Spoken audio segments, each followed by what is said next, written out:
Okay, so let's dive into this. The NFL draft just wrapped up, and already you can see the chess pieces moving for next season. Yeah, it happens fast, doesn't it? Teams are already laying down their strategies. It's always pretty interesting to watch unfold. Definitely. And today we're going to try and pull apart some of the key things happening for you, the listener.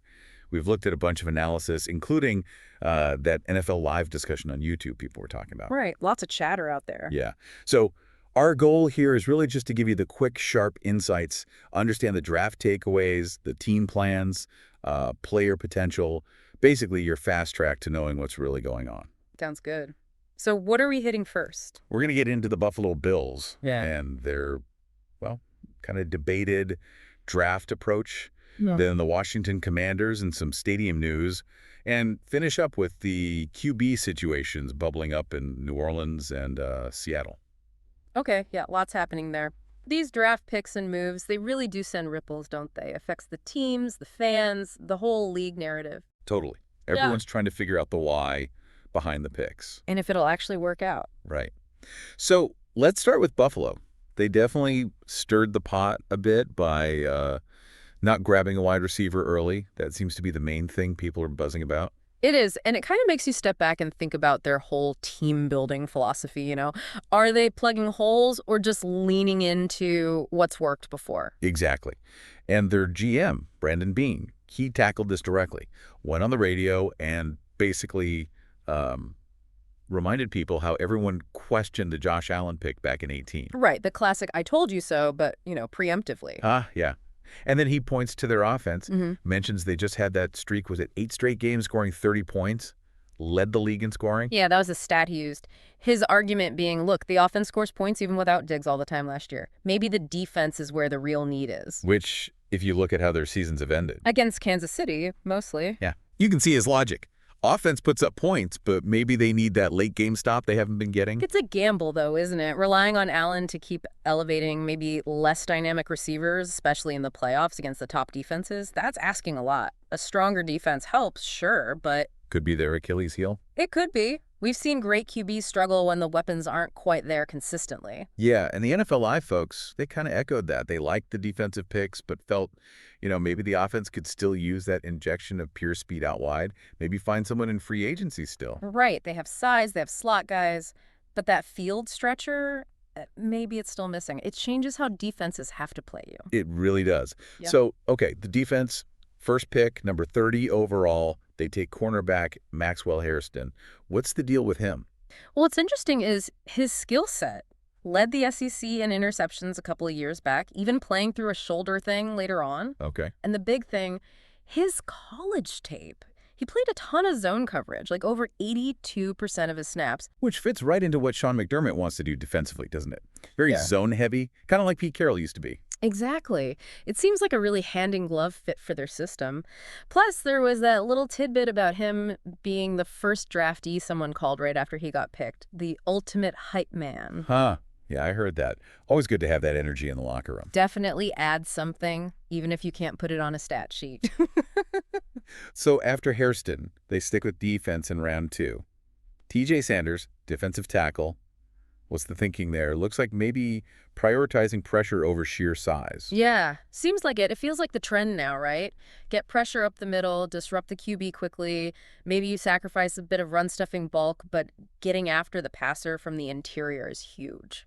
So the Bills are thinking, let's make life harder for guys like Mahomes. That seems to be the core idea. Fix the defense, especially for those critical late-game moments in the playoffs. There's this underlying belief, that Josh Allen is just so good he can make the offense work almost no matter what. It's a lot of faith in one guy. It is. Works until it doesn't, I suppose, but that's the bet they're making. Okay, let's shift gears. Washington, the Commanders. Big news reported about them reaching a deal for a new stadium back at the old RFK site. Yeah, that's pretty significant, especially for fans who remember the team's history there. Huge history. They played there from 61 to 96, right? Won their Super Bowls during that era. Exactly. Their glory days were at RFK. Yeah. So going back there, even if it's a new building on the site, it feels symbolic, like a potential reset for the franchise. A return to their roots, maybe? What could this mean beyond just the nostalgia, though? Like practically for the team? Well, a new modern stadium means serious revenue potential.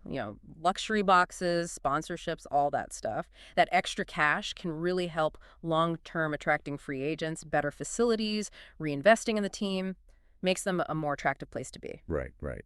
Okay, let's talk quarterbacks now. Always interesting. Kirk Cousins first. Seems like the draft kind of clarified things for him. It often does for veterans, yeah.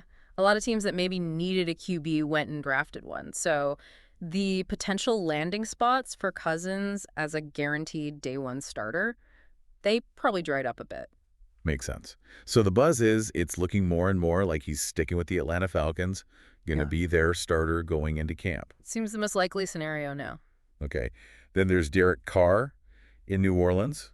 He apparently made some comments about his shoulder kind of pushing back on some report. We didn't see the exact report, but Yeah, the fact he felt he needed to say something publicly suggests there might be some chatter, some concern maybe about how serious that shoulder issue is or how it impacts his future there. creates a bit of uncertainty around him and the Saints, doesn't it? It definitely does. Always tricky when player health and team plans get discussed publicly like that.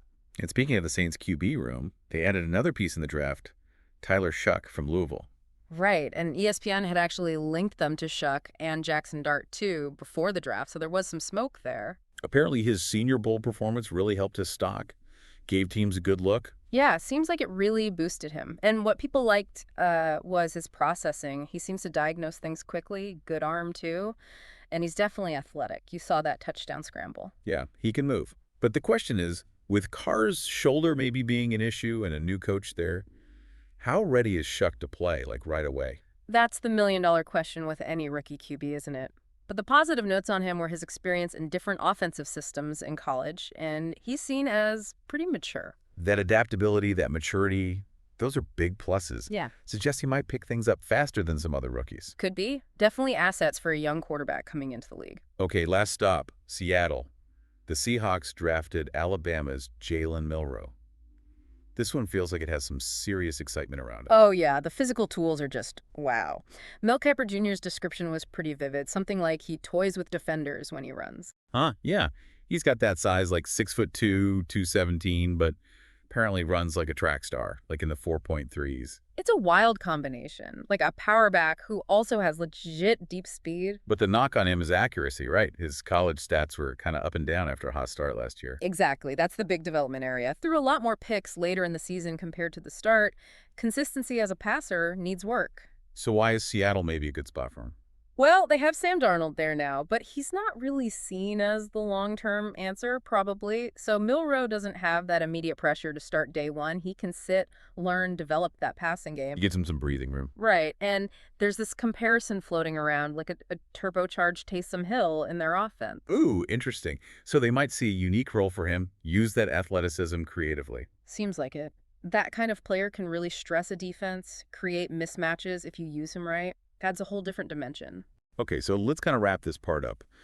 We've hit the Bills doubling down on defense, maybe leaving a question at receiver, the Commanders looking back to RFK for their future, and then the QB shuffle, Cousins likely staying put, Carr's situation a bit murky, and these two really intriguing rookies, Shuck and Milroe, landing in spots where they might get a real chance to develop. Yeah, we wanted to give you that sort of quick, clear picture of these key moves and what they might mean going forward. It's all part of that big NFL puzzle, isn't it? Teams constantly adjusting, trying to find that edge. Always evolving. So here's something for you, the listener, to maybe think about.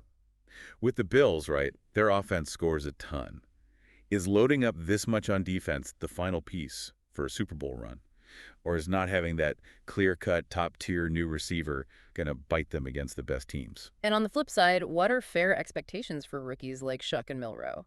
Can guys with their specific profiles, Shuck's processing, Milroe's raw athleticism, actually grow into reliable NFL starters? And, how long might that take? Lots to chew on there as we head towards the season.